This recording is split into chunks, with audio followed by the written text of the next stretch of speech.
Danhausen. Now.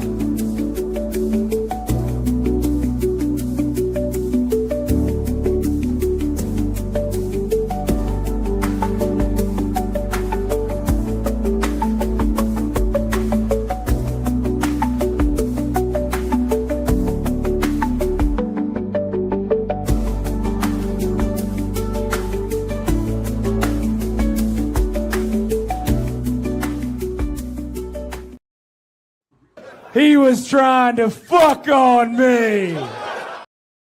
I pressed the wrong button again. Good morning, everybody.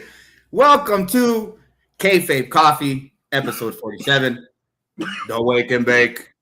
We are waking. We are baking. We are stoned as fucking Aiden. We are here live, in effect, to talk hashtag WWE RAW. What did you say? I said White Sox baseball. Oh man, you gotta let me do the intro. God damn it! I was about to bring you in. Then you could have said something about White Sox baseball. Come on, man. You're a little too waked and baked right now. I think so. I think I'm a little bit too much. Well, what's up, my man? How you doing, Mr. Tino's time? Yeah, I'm doing okay. I don't know why, but as you say that, I feel like I've been up for like 6 hours and it's only 10 o'clock and I woke up at like 7. So I feel like I've lived like a half a day already and we still got 12 hours of the day. So I'm doing okay. How you doing? I'm doing all right. I was up pretty early too. Took wifey to work, came back home, smoked the J super quick. Fastest joint I've ever smoked. Got up in here, combed my hair, got ready for this. What? I can't wake up and smoke a joint, man. What's going on? What's so funny? You can. I just thought it was funny. The fastest one you've ever smoked. I can only imagine and picturing you smoking it as fast as possible. Just rip after rip. I always say that, and then I take like 3 or 4 hits, and I'm like, because I like it. Like I like smoking and like getting high, but I don't like getting to the point where like I feel like I'm like stuck. Because I like doing things. Like I like getting stuff done or doing a podcast or watch whatever I'm doing, cleaning. Like, I don't know. I like that. Yeah, I'll do that sometimes too. Some days I'm smoking to chill. Other days I'm smoking because I'm like, okay, I got to do this. I got to do this. I got to do this. Let me go smoke a bowl real quick. I'll be right back. You know what I mean? So, and I'll end up doing a bunch of things and be a little faded and then take a break to get re-faded, reacquainted with Mary Jane. And see, the best thing about Mary Jane, and I talk about it all the time on my podcast, I really haven't talked about it too much on the network, but as you guys know, I have cerebral palsy and everything, so I wear like a brace to kind of help stretch out my arm. And when I smoke, man, like my arm is so straight right now, it's like insane. Like, I don't know if you can see that, but like it's like kind of like, so that's the other thing, like too, like when I do it, like relaxes me so much that my arm like feels like butter. So nice.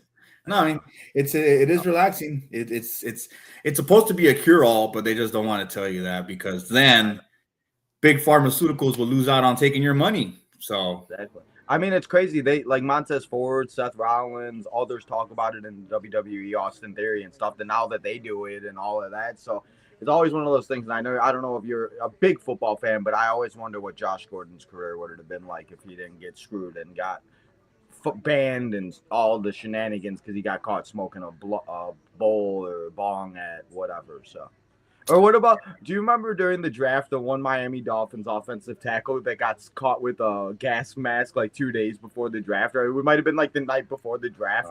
It was like really night before you. They're fucking kids. Yeah. Like, of course, going to be doing shit like that at a party. Like, I mean, I know I was. Gas mask was always the first thing I looked for when I went to house parties. Let's get fucked, man. I was not the guy to go to parties. I was the guy that sat at home. Well, I mean, I only went because the parties were in our neighborhood. So it was either deal with the noise or show up and party too. I mean, there you go. I would guess that's the easiest. That was the thing. People always came over to my house. I was like the party house. So, you know. But yeah.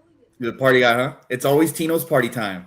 Yeah, I mean, speaking of parties, the block party looked pretty fun. I was kind of having FOMO. I saw that. Block party was lit, man. Was looking like a blast, and you know, so it was cool to see that OTM picture. They got the whole gang in there. That was sick. And Pluggo too. Yeah, no, I didn't know because shout out to Mr. Tucker. Happy he's doing better because obviously. Yeah, good to see Tuck back too. He's doing good. Good to see him there live in person and able to make it because he didn't know if he was going to. So. I want to give a shout out to him because they had the crew in full force. The boys look good. They look good in their OTM shirts. Shit. Yeah, the Man. fountain of youth for Mr. OTM looking like a freaking this guy. Look like this guy. This guy, he we were talking about ages before we started, but this man looks like he's like in his early 20s, just killing it and loving life. So Yeah, it's I need to stop. That's our flagship show, you know. Huh? The On the Mark Wrestling Podcast. That's our flagship show. So if you know what I mean, if you guys subscribed to the Main Event Wrestling Network, you guys get to catch all the On the Mark. Exactly, because Every guys, what single week. GBH. I don't think they're having a live show this week. I think they have some sort of special going on. I'm not going to say anything as you know, we don't like to reveal all our surprises in one show. But they are creeping up on episode 300. It's not this week, but next week it'll be live. So make sure you guys subscribe and tune into that. I have not seen our numbers, but I believe as of yesterday we were at 392. Are we still at 392? We're close to changing that 4 to a 5 and being on the road to 5. Yeah, the road to 500. But yeah, I mean, you mentioned something fun that we should do when we hit 419 subscribers. We're gonna do a special wake and bake special of Kayfabe Coffee till we hit 420. So we'll go live when we're at 419. A fun special, which is you guys can all come and join. Anybody wants to get on camera and, you know, blow some smoke with the guys, we'll just shoot the shit and talk. And then once we hit 420, it's 420 time. Watch, we'll be at 419 during SummerSlam on Sunday night. I'm already going to be like a 4 Loco or 2 in. It's going to be like the craziest time.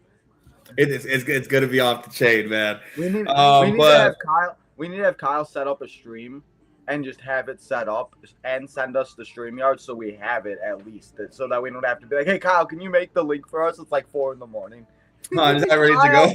Wake up! And we can have anybody show up. So it could be anybody from the network. Maybe we could sneak in a special guest or something. I don't know. Or you might just get stuck with just me and Tino. Either way, we've always got something going on. Always something fun. We're just here to shoot the shit. We're here to talk about Monday Night Raw today. What else happened on the weekend? What was it? Saturday night's main event. I thought that was fun. Did you like it? Yeah, I mean, I was shocked that Fatal Influence actually won the tag titles because, as I thought about it last week, they never really do have title changes on Saturday night's main event. And I mean, altogether for the Saturday night's main event, I thought it was an actually pretty decent show for Saturday night's main event. It flowed pretty well. The matches weren't too long, too short. They all got their things in. And I mean, obviously, we saw what we saw with Nick Aldis and Gunther, but I mean, I think that was interesting. I mean, they've been leading up to it, so, you know. And then they did the SummerSlam kickoff show on Sunday for some reason, which I thought was random because they usually do it like the Friday before, but it is what it is. But we do have more matches made official for SummerSlam, such as Nick Aldis and Gunther. We do have the graphic also. We have Danhausen and Dominic Mysterio we'll talk about later, but SummerSlam is kind of shaping up, and Saturday night's main event did that a little. No, yeah, it started to look like a nice stacked card. I think we've got some more stuff on the way. What does the card look like now for SummerSlam? Yes. Well, we got Danhausen and Dominic. We got the women's. Oh, that was the other thing. The women's interim ladder match because Rhea Ripley will not be cleared to compete. So we will have an interim, and then in 3 months we'll have a unification match between whoever. Oh. So the two people in that match right now are Tiffany Stratton, the United States champion. Don't even get me started on that because it's just like Liv Morgan being in a tournament to face a champion. And we have Jade Cargill. So we have Nia Jax taking on Charlotte Flair this Friday, and I feel like we are not going to get any two big things going on, and it's going to be 5 of the same superstars that we see. So, I mean, that's the other match. And then we obviously got Liv and Io. We got Oba and Brock in the Hell in the Cell. We got Cody and Punk. And then we got Roman and Seth. And then that 6-person tag team match with your favorites, LA Knight, Solo, and Powerhouse. Or not Powerhouse Hobbs, I'm sorry. Royce Keys as they take on the Usos and Jacob Fatu. No, you're right. Solo Sikoa is one of my favorites. Thought you were slick, huh? Thought you were going to get me. Oh, yeah. And also we're apparently going to see Tom Brady in the WWE very soon. He's going to be taking on Logan Paul. And then he's going to team up with Rey Mysterio and win the tag titles. And we're going to have two GOATs as champs. Tino, please shut up. I just wanted to get that. I'm sorry. Do not don't put that into the universe, please. Please, Tino, please. It is really maybe happening. You know, we very well could be seeing Tom Brady in WWE, which I think is actually insane. The fact that we went, this guy freaking, I just can't. But what exactly is he gonna do? Fight Logan Paul, maybe bitch slap him, be a special guest referee, a special ambassador. Bitch slap him. He did it Fanatics Fest. He looks like he got a pretty good slap on him. So, oh man, I mean, whatever gets the job done. Where's that Cody Rhodes clip from? I don't know. Which one? He wants to fuck on me? Man, I swear, I feel like people like know as soon as I press go live, my phone starts blowing up. Why? What do they want? Tell them to tune into the show. Get in the comment section. I don't know. I don't know what they want. We got to do that. Eric in the chat though. Shout out to Eric. You got to do something where if like they try to get a hold of you on your phone and you're busy, be like, hey, if I'm not responding, just go in the comment section. Like I'll acknowledge you later. Like fuck. Come on, Tino. I should make a custom message. You know how they in your phone, if you miss a call, you can send like a custom message. Make that. You should do that. You should put some auto reply like, I am currently streaming. Please, if it's an emergency, please post in my YouTube section, in my YouTube comment section. Come on, man. Oh, wow. We actually have 5. I honestly thought we only had 4 matches, but we only had 5. I mean, we actually had 5. Yeah. And what's crazy is that I want to touch on one more thing before we get started. We still got a couple minutes. And then we only have 5 matches and a bunch of promos, so we could do this. So many promos. I feel like Raw is literally yesterday. I was looking at it, it was like this guy's appearing, this person's appearing, they're appearing, that appearing, and then we have Penta and Chad Gable teaming up to take on Rusev and Ethan Page. Alexander Rusev, my bad. That's his name, Alexander Rusev. Man, I was watching SummerSlam 2014 this past weekend because I'm doing my SummerSlam retros, and I still have no idea how Rusev competed with no shoes on. That shit looked like it hurt. Yeah, and Solo Sikoa too. Remember, he used to compete barefoot too. I know. Yeah, that's crazy. Man, that shit looks like it. I was like cringing every time freaking I forgot who he faced. Oh, Jack Swagger in a flag match. That's where we were at in 2014. Oh God. That's a different podcast. It's Rusev was scary as hell when he first came out, I remember. And then he was in that one Rumble where he kind of got to dominate, but he didn't get to eliminate anybody his first Rumble when he was still in and then the next year he got eliminated first. Damn, Tino, this guy just popping off with the trivia today. Oh, but you give me Royal Rumble trivia. I'm actually there was at one point in my life before I started smoking weed and don't know what my name is half the time. I can name literally the 2009 Royal Rumble from 1 to 30. That's how much I watched the Royal Rumbles. It was kind of gross. So now I know which Royal Rumble not to ask you about on the next main event trivia. You just burned yourself, Tino. Oh well. That's why when we were doing the trivia on the 24-hour live stream and I forgot who was rambling them off, I was like, come on, can you mess up? I'm like, I got this. I'm thinking of guys in my head. I'm like, come on. Like, let's go. That because the Rumbles were the only reason why I caught up a little because I finally named some. He was ready. I also wanted to acknowledge Eric Douglas. What's up, Eric? He was in the comment section, but we were rambling and stuff. Eric is always here. He says this was the most boring Raw I've seen in months, maybe even in a year. God damn, Eric. Really? See, I thought the opposite. I thought it was actually a pretty good Raw. I mean, they did things for SummerSlam. They built a couple things. Danhausen did Danhausen things. And I mean, we saw a match between LA Knight and Jacob. Was it Jacob Fatu, right? And I mean, it is what it is. It was kind of boring. I mean, did we really need? Because we got a lot. We got a lot of video packages.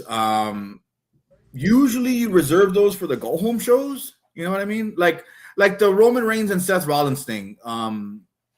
That could be a WWE Network special, but we don't have the WWE Network anymore. No, that what that should be is a SummerSlam 6-hour pre-show thing. That too. Because I love those. Like me personally, I love watching those, and I like sitting here like during SummerSlam. I do have the pre-show on, walking back and forth, doing whatever I got to do, and sometimes I do just sit here and watch it. But I love the video packages and stuff. But you're absolutely right. I mean, there's no reason to do it. But and then this one's for all my fellow older fans. But back then, when you had to back order it in on my pay-per-view, day, guys. huh? I said back in my day, guys. Yeah, back in my day. Let me yell out a cloud real quick.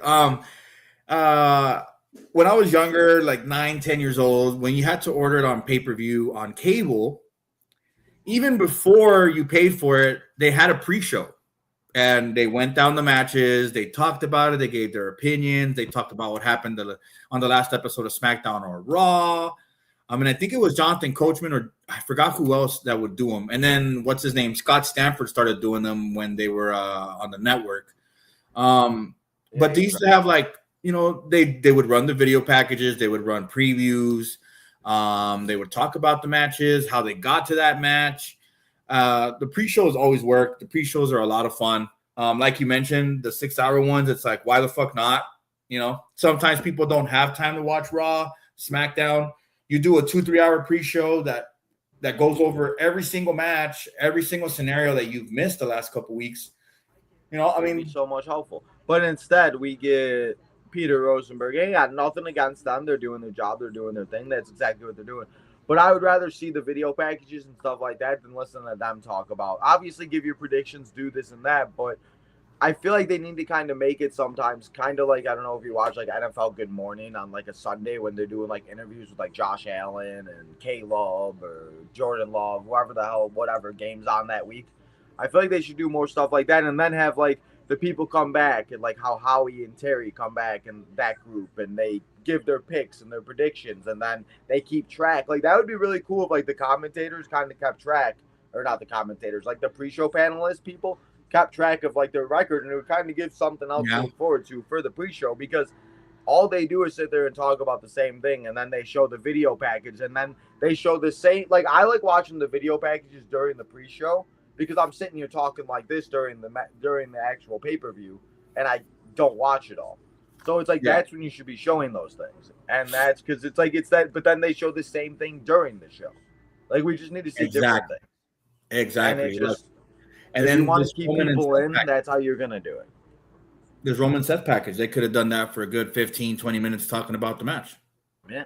And that would have been a great 20 minutes on the pre-show. I would have got invested because I love stuff like that. I love when they go back because it makes me feel like they haven't forgotten. Because it's like a lot of the stuff they act like they forgot. And it's like you go on Netflix, you can go watch Dean Ambrose, but then they act like Dean Ambrose doesn't exist. So. And then you see people talk about video packages. What video package is always brought up universally in the internet wrestling community? The Rock and Stone Cold My Way for WrestleMania. Yep. It's sometimes you don't need to make a bunch of different clips going over everything. I mean, yes, we saw it. It was great. But when you do something like that, you make a great package, a great song, great moments, a great rivalry, people aren't going to forget it. And obviously Roman and Seth has been a great rivalry, but I wouldn't put it up there with Stone Cold and The Rock. But I mean, with the right video package, the right song, it would be thought of differently.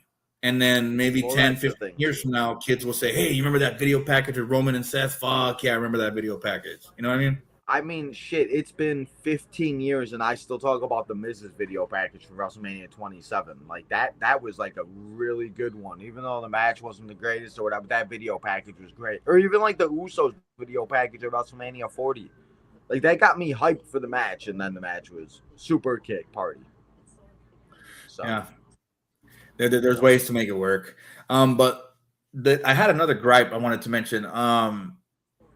Why does Rhea Ripley get an interim champion, but El Hijo del Vikingo has to sacrifice his belt? I mean, not sacrifice, relinquish his belt. Sorry, I was watching. Mysterio wants the title run. I mean, like, why? I don't get it. I don't know. I never understood the interim stuff. It's literally going to be just like when John Cena and CM Punk did this, or John Cena and freaking who else? I forgot who else it was. It might have been Alberto Del Rio or whatever. But they're just gonna have a unification match when Rhea is ready. And there was one for the Cruiserweight Championship because of COVID. Because Jordan Devlin McDonough was stuck overseas and couldn't travel with the belt. Yeah, I mean they do it all the time, but it just still doesn't make sense to me. And it's awesome that we're gonna have a ladder match, but the people that are gonna be in the ladder match so far. just doesn't excite me. Like even Nia Jackson, Charlotte Flair, like that just doesn't excite me. Like where's Jordan Grace? Where's freaking Julia still? Where's You're freaking always hating Kiana on Nia James? Jax. You're just a hater. Where's Blake Monroe? I know we saw her kind of, but put her in that match. Let's have her with. Like, come on. I don't know. They're probably going to add Liv Morgan to it too. Yeah, watch. Rhea's going to come out at the end of the match and win, and it's going to be like, well, Rhea's still champion. Okay, great match. Yeah, I just don't get it. And then this always leads to the championship I never lost angle. Like, Jesus Christ. Anyway, I mean, I don't want to keep rambling about nonsense. Seth Rollins. Huh? I said we're still hearing it from Seth Rollins about how he never lost the title. So yeah, it's pretty fucking annoying. All right, let's get to Raw. We got 5 matches. We kicked off the show with Division versus Javon Evans and Dragon. I cosplay as Rey Mysterio Everyday Lee. I thought that was cool. They're like right off the fucking bat. Let's go. Yeah, I mean it was good. I just don't understand why Division is starting off Raw every single week. And I don't know about you, but if I'm Cam Hendricks and somebody was touching my wife the way Austin they're open and grabbing cheeks on Maxine Dupree, I might have ripped his head off. But I mean, I'm just throwing it out there. You know, okay. But to what's his Cam Hendricks? We talked about the Freebird rule last week with Division and in general, like with Fatal Influence winning the tag titles. JC Jane should be able to defend the tag title. Yeah. But I mean, I think it's kind of worked, and I think it's been one of those things. And I don't know if you saw or watched Unreal. I will actually be doing a watch along of Unreal all day long after we're done here. But apparently, Braun Breaker was supposed to win the Royal Rumble this year, so I'm interested to see why, and I mean, he's the tag champion now. We'll see how long it lasts. But we do have Alpha Academy. Your guys are getting their tag title match next week against Division. So did you see when Rey Mysterio came out to help Javon Evans and Dragon Lee? I didn't see that. Rey Mysterio. Because he didn't. Exactly. Why? Because Rey Mysterio only cares about Rey Mysterio. No, it's because Rey Mysterio is trying to book AAA. He doesn't even book. Undertaker books AAA. We've been over this. Either way, so Undertaker and Rey Mysterio are booking the show. Either way, Undertaker is booking the show. Rey Mysterio is reading the script. If he can read through his mask, I don't know. So aggressive. Fuck Rey Mysterio. But no, I mean, I thought this match was good. I'll give it like three expressors. I thought it was a good way to start off the show. It was a high flying tag team, and like I said, I don't know, for me yesterday, maybe it was just because I was watching other things and whatever, but I thought it was a really good match, and it took up about like 20 minutes. So, and then this is what, like the second or third time Javon and Dragon Lee team up too? Yeah, I don't know. I don't know. I don't want Javon to get stuck in the tag division, so we'll see, but I don't know. I don't mind it. I mean, it works. If it keeps Dragon Lee away from Rey Mysterio, they can do their own thing. Why not? But it's going to get to the point. Dragon Lee gets a tag title shot, and Ray's going to take it from him. But I mean, again, at the end of the day, too, I think that at least they're on TV. I talk about it all the time. Like, at least we're still seeing Javon Evans. We're still seeing Ethan Page. Or, like, now we'll talk about it later, the new tag team that seemed to be invented this last night. So, yeah. I like it. I like Javon Evans and Dragon Lee a lot. I would say keep using them. Obviously, the Vision is going to be the forefront for a resurgence for the tag division. So whoever takes the belts off them is going to be where it means something. I mean, but with Otis and Tozawa getting a shot next week, I don't think they're going to win. There's going to be some bullshit. Do you think we'll get it at SummerSlam, the rematch? No. What I unfortunately think is going to happen is the Street Profits are going to make a return, and then we'll see the Street Profits against the Vision. So do you think Alpha Academy loses and then that's it? They're just out of the picture? Yeah. This is probably just a way to end the story with Maxine. And I kind of treat it like my GM mode now, kind of sometimes. I feel like rivalries end on the go-home shows to pay-per-views like they do. They allow you now on my GM. And I feel like this is kind of like a quick rivalry they did just to get it through with Maxine and let them do that. And it's going to end it next week on Raw. Speaking of games, do you think they book Raw based on simulations? Oh, for sure, sometimes. They all just get in there like at 12 in the afternoon. Okay, who do we have? I've used AI to help me book some of my like prediction shows just to see. Like I did an episode. I was like, let's have Chat GPT books Backlash. I think it was. And I mean, they come up with this pretty much what's going on. It's insane, So would not be shocked. And I'm interested to watch Unreal today and see how they talk and Oh man. Yeah. God damn it. Fuck AI. All 5 episodes out on Netflix already. I bet you Rey Mysterio uses AI. Probably. His masks are probably AI generated. Oh yeah, definitely 3D printed and shit. Am I ruining your Rey Mysterio fandom? No, never. Not today. No. Just that one time. Just one day, last week. Do you think he'll ever update the "Don't try this at home" to "I've had surgery 6 times on my left knee"? No, because they don't make DVDs anymore. The last DVD they made was Survivor Series 2023. What about Blu-rays? No, they stopped. They stopped no more physical. I never noticed the physical media was gone. Well, for WWE at least. What do you mean? But they just the WWE home videos just stopped producing and stopped production after Survivor Series 2023. So there's nothing at all, nothing for NXT, nothing on physical media? No, not that I know of. It's all on YouTube now and everything. That's fucked up. I think we got to start doing the thing where we download stuff and burn it onto DVDs and whatnot. Oh, LimeWire, man. That shit was lit. LimeWire back in the day. Who needs LimeWire? You can just go on Google, type in YouTube to MP4. It'll give you a bunch of links. You look at them, scroll up and down, see which one looks the safest, paste the link in there, downloads video, done. I don't know the rules. I don't know how to do it, but I'm just saying. He said I don't know the rules, but that's how I do it. No, I mean YouTube to MP4 was the best, especially when I used to listen to music when I was in school and stuff. That's what I would use because it was so hard to have YouTube up and listen to music. So clutch. It is what it is. And then we got I don't even remember what happened in between. It's just it's getting out of hand. Bro, I started last night. I told myself I'm like I'm gonna write down everything not everything that happens, but I'm gonna write a little cheat sheet to remember everything that happened. I wrote down the first 3 things and then I forgot to finish. I was like, damn it. I was like, I failed. Tino, you're killing me, Tino. I tried, but I do know Danhausen had his shenanigans because Danhausen. That got my attention. He got trampled by Dominic, Liv, and JD. They want their monies, and he didn't have it. So that was crazy too because of Obafemi just happened to be standing right there, and they had asked him too. Remember, hey, can you curse Obafemi? He was like, no. Continuation, man. This might be booked by Danhausen himself if it's the way it's been continuing from the start, how it's been just uniform. That was fun. Obafemi was like, yo, who threw this? And Jordan Devlin, he had the look of the fear of God in his eyes. He was like, oh fuck. I thought that was great television.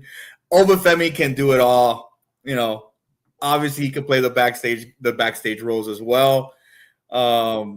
We end up getting a match, Obafemi versus Jordan Devlin McDonough. Holy shit. This was a 5-second match? But again, Jordan Devlin or JD McDonough is a very good seller. And Jordan Devlin McDonough.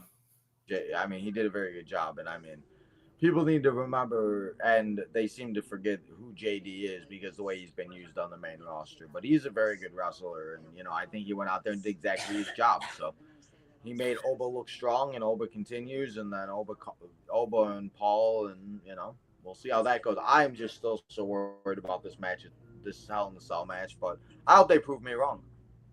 So it's like we talked about. It's going to be 50 minutes of bullshit, and then the match is going to be for 10 minutes, and then it's over. Literally, yeah. But this gives Obafemi another win. Jordan Devlin doesn't look bad. He's gone off against the best of the best. Again, nobody's gonna beat Obafemi right now, other than Brock Lesnar. So, yeah, if anyone's gonna do it, it's gonna be Brock. And then we had more shenanigans, more bullshit, and we went off into a tag team match with my favorite tag team on the scene, Ethan Page and Alexander Rusev, taking on Chad Gable and Penta.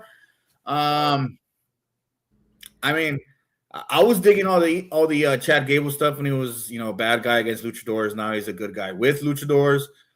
I mean, it is what it is. Whatever works. This is the remake, and this the redo, and this is them trying to make up for when Chad Gable didn't win the Intercontinental title against Gunther a couple years ago, when he was at like the top of his singles peak, and everybody was like over for Gable, and they didn't pull the trigger. Now they're gonna pull the trigger, and he's gonna win at SummerSlam. So yeah. I don't know. He should have won the AAA Mega Championship. Like I said, I wanted El Grande Americano to win the Money in the Bank ladder match because Chad Gable couldn't beat Hijo del Vikingo for the Mega title. If he had won it as El Grande Americano, we could have gone on that tour in AAA of just beating anybody and everybody. But it's okay. I mean, it ended up working out for everybody, and now you've got both Kaiser and Gable over as hell. So, I mean, not Kaiser. You got El Grande Americano. Kaiser has been out of action for months now. I'm surprised they haven't announced his release. He's probably I mean, there's got to be something, right? If they haven't mentioned Ludwig Kaiser, backstage thing, maybe they're gonna add more time to his contract. Who knows? I don't know. But Chad Gable and Penta versus Ethan Page and Alexander Rusev. Again, the chemistry is insane with these two. They had that corner spot where they were both, building momentum off each other. Rusev hit him, then Page, then Rusev, then Page. I mean, little by little, they're just coming up with more and more tag team offense, which is the point of tag team. Do you think their chemistry helps the fact that they were in AEW together a little bit? And they kind of they have worked with each other before? Well, of course. Yeah, they know each other. They've talked. I mean, a lot of these cats either got through the independent scene together. They've worked together in some shape or form, communicated something. I mean, a lot of these people are friends behind the scenes. So, I mean, but their chemistry is insane. It's tag team. It really is, and it does work very well. Especially, like I said, just like with Javon, at least Ethan's on TV. He's getting over. People starting to know who he is, and it's not like I have faith that Javon, Ethan, Ricky, and stuff will have their moments. Of course. I mean, but then it's like not everybody can have their moment. Right now, they're playing it safe. We're going into SummerSlam. It's the same reason why they haven't taken the belt off Liv Morgan. They're playing safe, what they have available. With baby faces, it's easy to get teams put together, like the way Javon Evans and Dragon Lee, because it's like, hey, you're a good guy, I'm a good guy, let's be a team, yay! literally like that, like, hey, we both don't like that guy, let's do it, and they both get cheered. But Paige and Rusev's chemistry, I mean, I hear more cheers more often.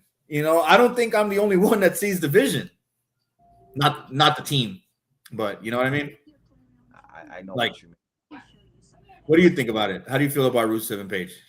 I mean, I've really enjoyed it. Like I said, I think that they've worked very well together, and that that the chemistry. That's why I asked the question, because I just thought about them both being in AEW at the same time. That's probably why the chemistry is a little bit better, and they just work really well together. And if you were a casual and you just turned on Raw, you probably would think they were just a normal tag team because how well they work well together. So I enjoyed this. I thought it was good. I mean, it continued the build for Penta and Gable next week at SummerSlam. So it should be interesting. Like you said, everybody can't be on the card. And unfortunately, the Javon and Ethans of the world just aren't going to be on the SummerSlam card. And that's fine. But it is what it is. So we'll see how it goes. When do Ethan Page and Alexander Rusev get a tag title shot? Maybe after SummerSlam. I mean, if it's not the Street Profits, why not do just to get people on the card? Why not do a showcase Fatal 4-Way tag team match? Have the Vision, have Alpha Babes, have these two teams, or not these two teams. I'm sorry. Have Dragon Lee, Javon Evans, and then have Ethan Page and Rusev Fatal 4-Way tag team match for the tag titles. There you go. I like it.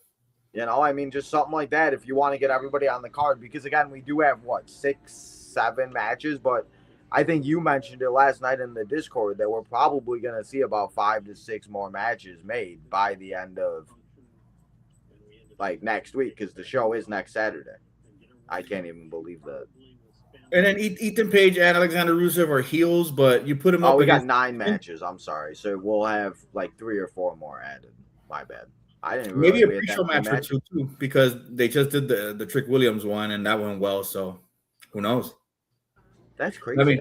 I didn't even realize we had 9 matches already. That's wild. Well, it's 2 days, so.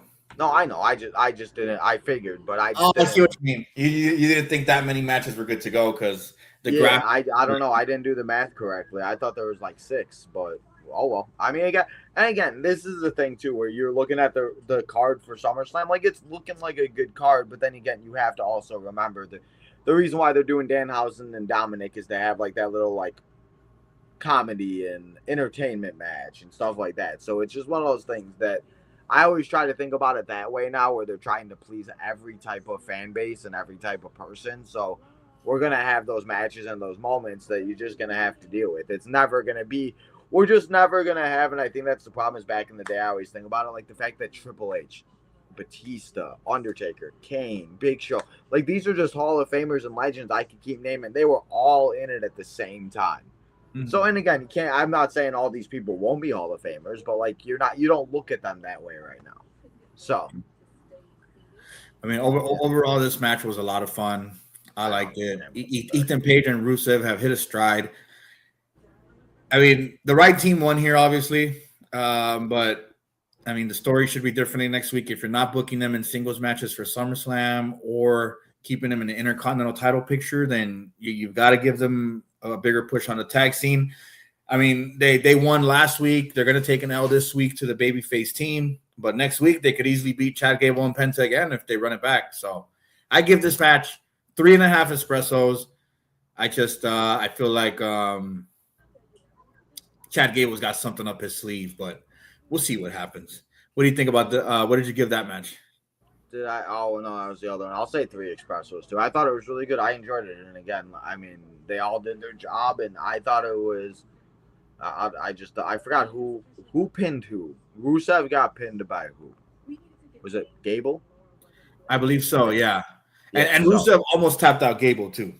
So there's that. Oh, that's what it was. Yeah, Gable tapped out Rusev. That's right. Now I remember. Yeah. So, I mean, that's the thing, too, where it was just like they did the right thing to give Gable a little momentum going into Minnesota. So, yeah. But like I said, that could be different next week. So, I very well could. There's no reason to break up Page and Rusev right now. They're hot together. Keep it going. And then we ended up with Joe Henry versus Dirty Dominic Mysterio. How'd you feel about that one? I mean, we have the greatest tag team now ever. We got to say his name, Joe Hendry and Mr. Danhausen. It's the Henryhausens in the chat. No, I mean, I thought it was good. I mean, they continue to build their way. And I mean, you know, so, but yeah, I mean, I think it should be interesting to see how this plays out. And obviously, Danhausen needed a little bit of help, obviously, other than the Mini-Hausens, because it was, you know, but as I keep saying, at least Joe Hendry again is on TV, because I was worried there for a second that he wasn't going to be on anything. Because I do think that we were going to see Joe Hendry and Logan Paul if Logan Paul did not get hurt. So, you know, it is what it is. You got to move and got to like swerve to the next thing. And I think it will work out. And we did get the graphic and all. And this match was what it was. But we got Dominic and Danhausen made a fix for SummerSlam.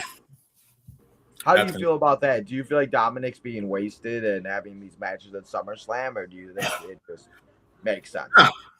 Not at all. I mean, he's technically still a heel on the main roster, still a piece of shit heel. They're playing their role correctly. Like I said, the story is continuing with Danhausen. I did mention before that Judgment Day now feels like one of those little like high school gangs that just picks on people. They found Danhausen as their victim, but as they've seen, they're not just going to be able to push him around. Storyline keeps going. At this point, Danhausen's been through JD. Danhausen gets through Dominic. And then he faces Liv Morgan in Survivor Series. Huh? And then he faces Liv Morgan at Survivor Series for the women's title. Hey, stranger things have happened. And then he would just throw that belt into the cloning machine and say, more women's titles. That's That's how we get the trios tag titles for the women. Oh my God, no! You don't need trios titles. Speaking of the There's women's already tag, AAA trios titles which haven't been defended, but that's another story for another day. literally. But I mean, this match was fun. Joe Henry is awesome in the ring. He's proof that you can go from being an internet streamer to a mega superstar. And I mean, that's a hell of a rub for Dominic, honestly, because Dominic's been working with all kinds of styles, all kinds of talent, and working with a former TNA World Heavyweight Champion. I thought this was a fun match. I liked it a lot. Dominic has shown that he can run with the best of the best. He's still getting better and better. Man, that baby face run is going to be generational, bro.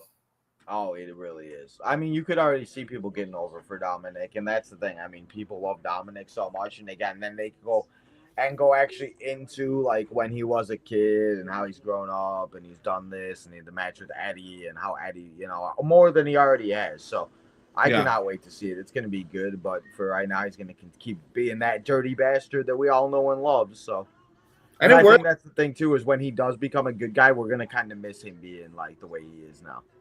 Yeah, but I mean, it does work. You don't really need to do anything to force him into anything. Like, it's not a thing where it's like, oh, he's been involved with this long, or he's been in this division this long, and he's not going up. He's featured on TV every single week, and whatever you need him to do, he's there. You can count on him. You can count on him getting booed out of the building.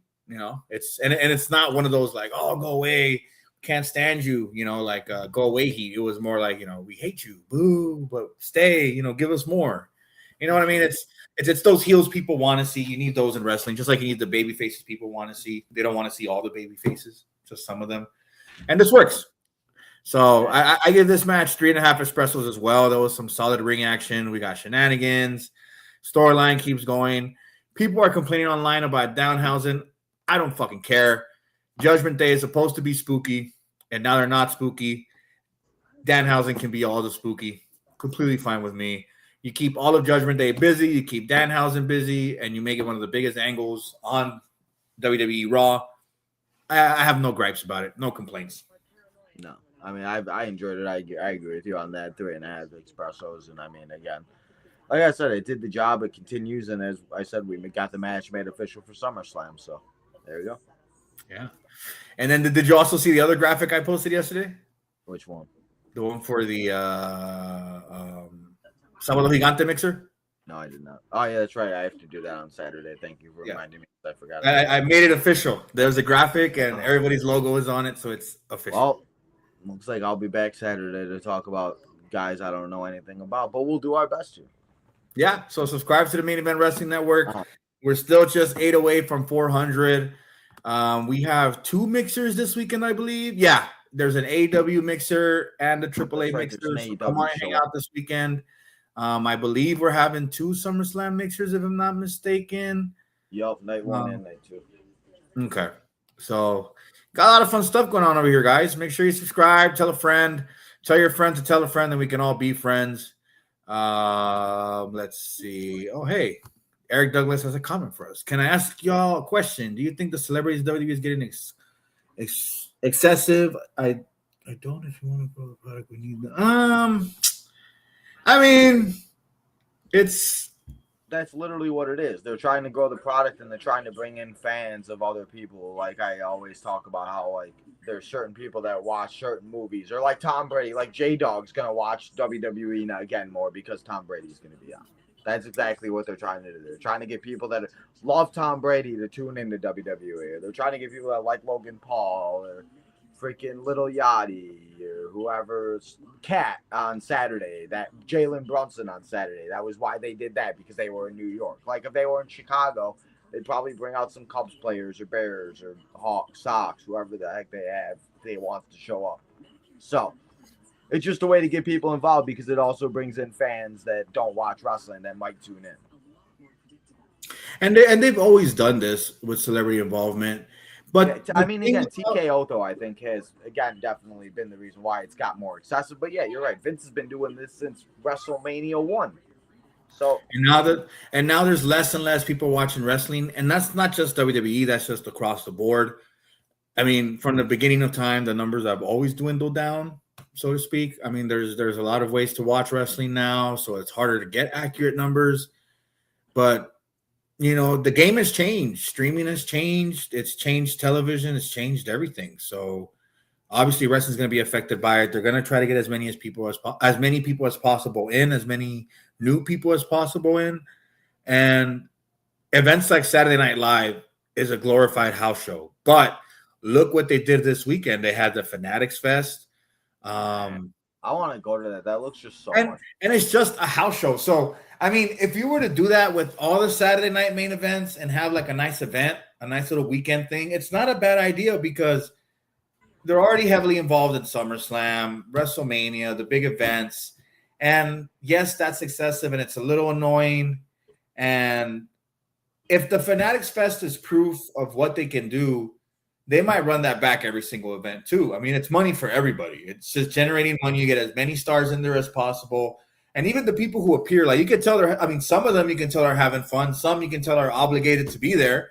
But others you can tell are having a great time. I mean, I was watching Kat on Saturday Night Live during that match. He looked like he was having a hell of a time. He looked like he was trying real hard not to smile. Like he was trying to play the big, serious guy that's going to help Danhausen. You know what I mean? Well, yeah, I mean, that's the thing, too. Where, you're starting to realize how many people actually like WWE that you probably never knew like WWE, too. Like, there's a lot of celebrities that, like, you had. Like, the girl from Fuller House. I always forget her name. Was it Danielle? Is it Fisher? Danielle Fisher? But, yeah. She come out and, like, she has a whole WWE collection. Like, there's just people that come out that you just never knew that were fans. So. Yeah, they came out of the wrestling closet. Like, oh, yeah, I'm a WWE fan. Oh man, and then so I mean to go off Eric's comment, yeah, it's a little annoying, but it is what it is, and at least this way, not gonna change it. That's the thing. And I'm also hoping they're not getting paid by the Fed because then that just adds on to ticket prices because they're not gonna fork out the money themselves. They're gonna have us fork it out. But $25 a ticket is not bad, man. Yeah, I saw that. I talked about that on Sunday on one of my episodes that I did that. I mean, again, that's the biggest thing too, where like if you get, I always talk about it. Like I'd rather them sell tickets cheaper and have more people go than why have it be so damn I'm still paying off the Elimination Chamber. Like it's almost gonna be a year. Probably will take me a full year to pay it off. And it's like that's why it's like I don't want to go to another show. So it's like if I can go to SummerSlam for $25. I mean, hey, now again, it's not the greatest seats, but I mean, you're in the building, so. And then you also have to calculate with those $25 to get in. You're still going to pay for parking. You're going to pay for food inside because you're going to be there. That's $75. That's $100 already right there. And then you might go to both days for $25. So that's like $200 for whatever. And it won't hurt because you didn't spend all that money on tickets. Well, you'll be able to have a little bit of extra money to buy a shirt. I don't know why, but Kyle's voice is in my head. Yeah, I don't know if Kyle's watching this on back play or whatever, but he said it. I think it was on Night Shift last week. He was talking about WrestleMania and how he waited and how the tickets were a lot cheaper and how if you wait a little bit and everything else like that. And he's absolutely right with anything as of late, with sporting, with baseball, football, anything. If you wait until the last minute, it might be better than getting the pre-sale or getting the tickets because he got really good tickets for WrestleMania and he waited until like 2 hours before. So I don't know why that quote with him last week like stuck with me. But next time they have a show here, I want to like test it and try it and see what happens if I wait till like 2 days before the show because I bet you could probably get really good seats. And, it's one of those things. That's the way you got to do it, especially how expensive everything in this world is now. I mean, yeah, everything's expensive. The movies, amusement parks. Movie tickets now are like $12.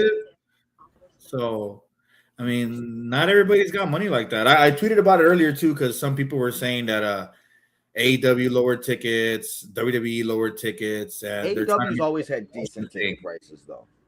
Huh? I said AEW's always had decent ticket prices for the most part. Yeah, and they lowered them even more. But see, like my thing was, it's not even a promotion thing. It's like you have to consider that these are real world people. Like everybody's going through the same struggle right now. Not everybody has enough to make ends meet. And then you have wrestling shows that you can't even afford. Like your only escape, like some people go there once a year, twice a year. They have their budget set for it. Now they probably don't even have that budget anymore. They don't even want to make that budget because it's so expensive. And that's all been due to, other shows being priced out and people paying for those prices, where it's like, okay, well, why should we lower the prices if someone's going to pay it anyway? So it takes a lot. The ticket price takes a lot of the fun out of it. It's okay, well, I'll just fucking stay home and I'll order a pizza. It'll cost me less. Unfortunately, I have no choice. I mean, it's those tickets ain't cheap. Nothing's cheap right now. Everything's expensive as hell. At some point, people couldn't even buy fucking eggs. You know what I mean? I mean, they probably still can in some areas. Exactly. I mean, yeah, because I've been like, people have been asking me, they're like, why aren't you going to lockdown? It's in Chicago, and I've never been to a TNA show and everything. But like I said, I'm still paying off the Elimination Chamber, and I don't want to go to another show until I pay that off. I can't keep putting myself in wrestling debt to never, I need to, dig myself out of. So it's like, I'll sit here and hang out with you guys. I'll give away 5 memberships. We'll watch it live, and we'll have a good old time. And I'll order Domino's. There we go. Call it a day. So that's the way I look at it, where it's like, I'd love to go to all these shows, but you just got to think about what, I got to have the lights on, Yeah. Because let's just do the math. Let's just pretend it's $25 a ticket for what, 60,000 tickets? Yeah, hypothetically. That's still 1.5 million. I mean, they're making bank, bro. I mean, it's insane. That's 1.5 million off $25 tickets.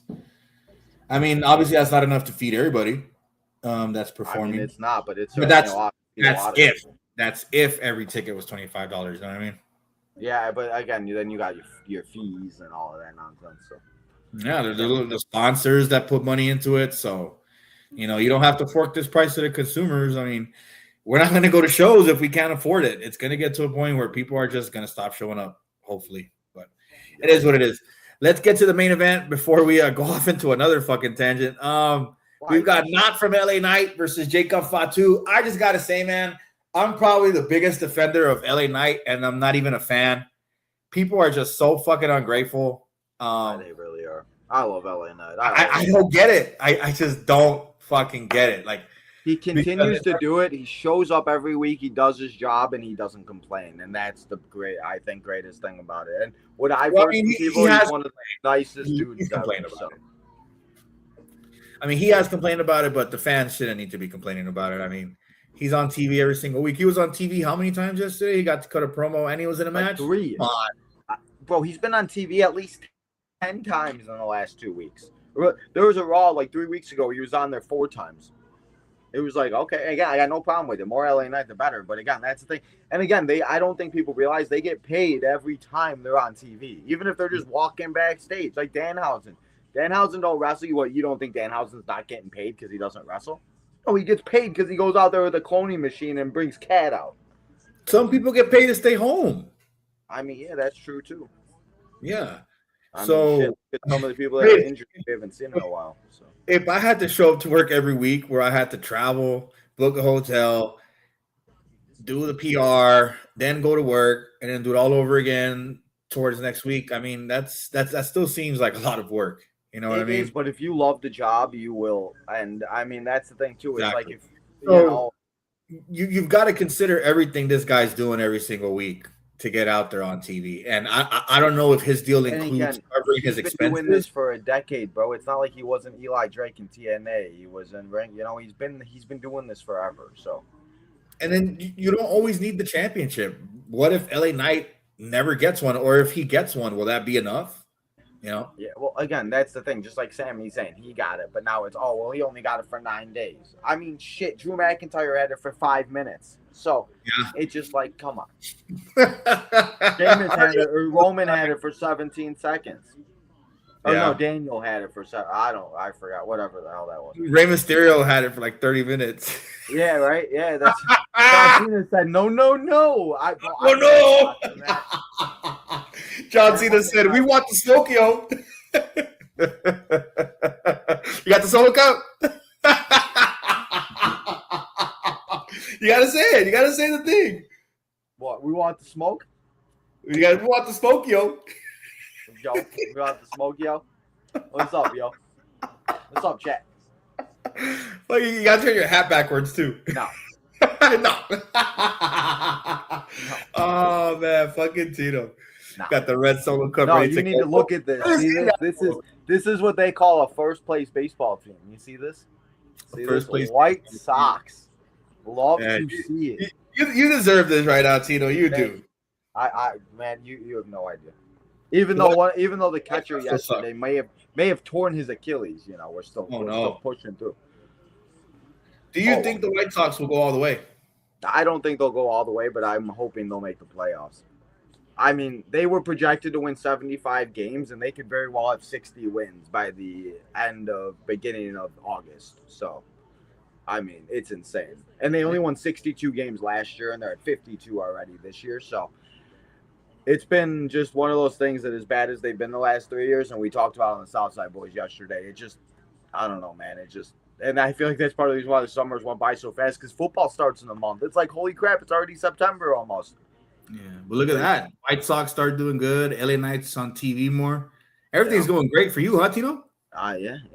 And you can look, but you can't touch. Got cleared to return. Let's go. Nikki and Bree are gonna return, and the Bella twins are taking the miraculous return. You see, she did get cleared yesterday though, so we shall see how that goes. I do think that they should run Paige and AJ against the Bella twins back from WrestleMania 31 and see how that goes, because Paige did come out and say her AEW run was not the best, and she just was not in the right place, and she will always be a WWE girly now. So. That's not what she was saying before. I know, but we'll see.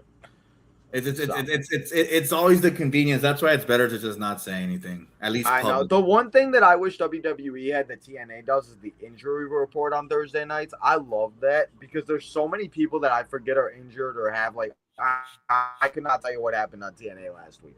So it's nice when they show that, and I'm like, oh yeah, that's right, that match happened. So they're like in concussion protocol or whatever the heck it is. I think it just is something that they should do in WWE.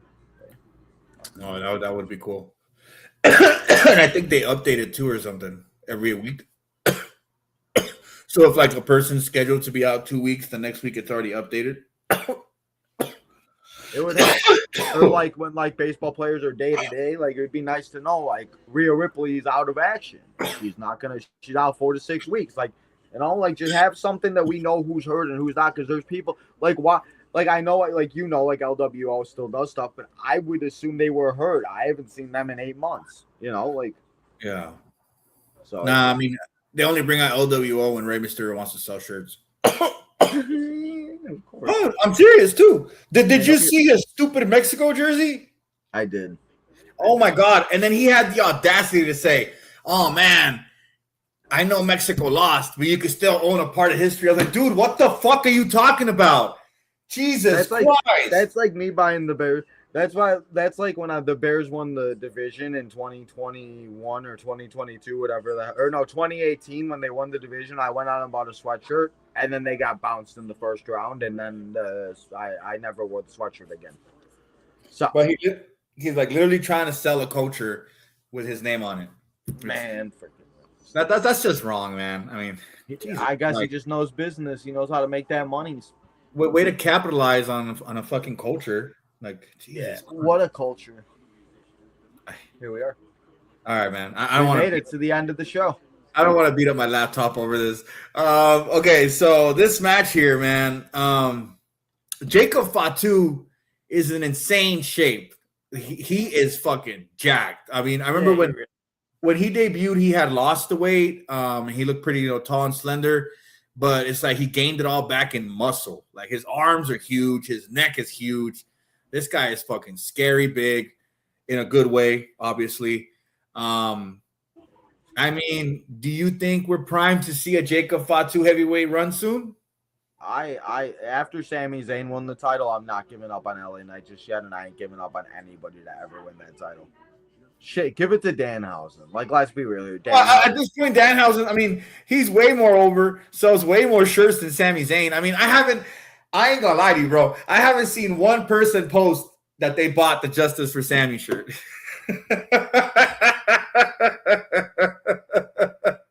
I mean, I always love Sami Zayn, but I am not with this. Like this new Sami Zayn, I have not been with it for a while. Even when he turned heel, I'm still not with it. He should have turned heel when he was with Karrion Kross. That title change would have made sense, and he would have had Karrion Kross in his corner. But whatever. And you're right. If they can give it to Sami, they can give it to LA Knight, but we don't know if that's. I mean, I don't know if that's ever going to be enough.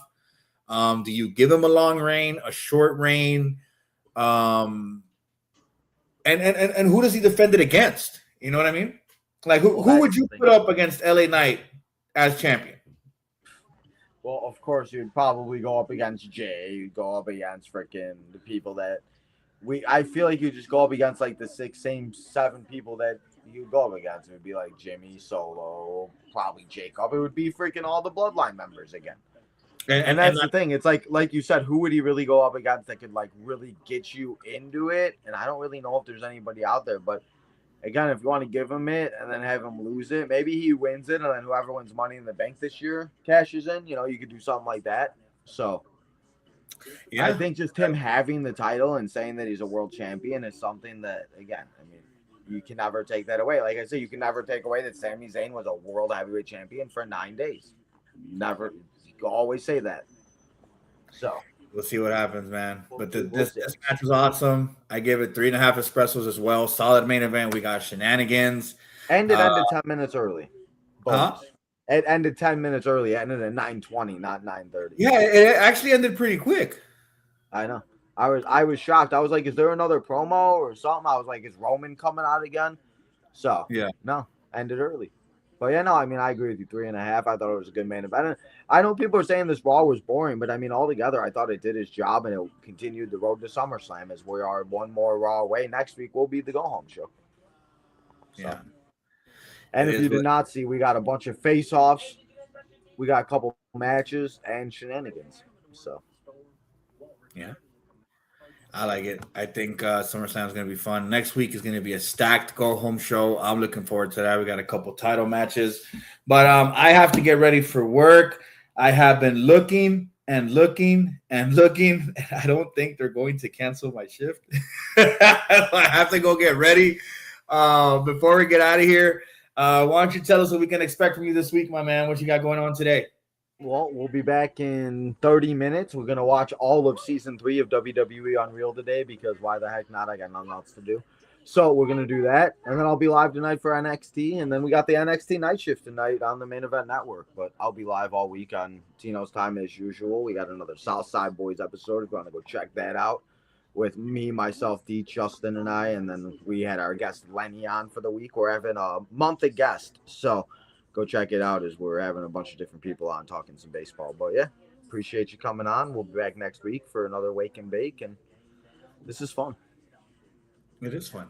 I mean, at least make it sound more fun. I kind of like. I know. I don't know why I'm like not as energetic. I think I'm too stoned is the problem because I can't. Like, I'm trying, but like I can't like get like that. Like you know. Like yeah, you're like I'm baked, but I'm not waked. Yeah, I'm too baked. I overcooked myself, guys. Is the problem. I can't get like I literally feel like I'm looking in like a camera right now. Like I am looking in. See? I am looking in a camera, but like I'm like tunnel vision right now. It's so. Oh hell yeah! I love those kind of highs. Yeah, I couldn't get 11-11. Make a wish. Yeah. But I mean, we don't got much going on this week. I think we have 2 predictions blogs. Again, don't forget, we have a mixer this Saturday for AAA. Tino's going to be there. We got Brandon from OPA 3-Way coming through. I believe Dark Star Shady will be there as well. So we're going to have that bright and early, 7 a.m. Pacific Standard Time. And then we've got that's like what I think, 9 a.m. for you? I hope so. I don't know. I didn't know it was that early. So hopefully. It's always early. You've been on it before. I know. I forget. Listen, I don't know. We'll figure. I mean, I usually schedule them early in anticipation that there's work, and then I've noticed it's easier to get people to go up early. So there's that too, because people got stuff going on during the day. You know what I'm saying? We also got an AEW mixer going down this weekend. Got a lot of fun stuff coming on the Main Event Network Twitter and YouTube and Instagram. So make sure you guys are subscribed to us. We're at 392. We're trying to get to 400. As mentioned earlier today, when we get to 419, we will do a special live stream waiting to get to 420. It could be a 10-minute stream. It could be a 10-hour stream. Who fucking knows? Subscribe, and you will be one of the first to know when it does happen. So, I mean, that's about all I've got left. And as usual, if I ain't there when you blaze a blunt, please think of me. Later, guys. What up, though? You already know what it is. Best in the world, a.k.a. The Problem. Isaiah Broner. And you watching the Main Event Wrestling Network.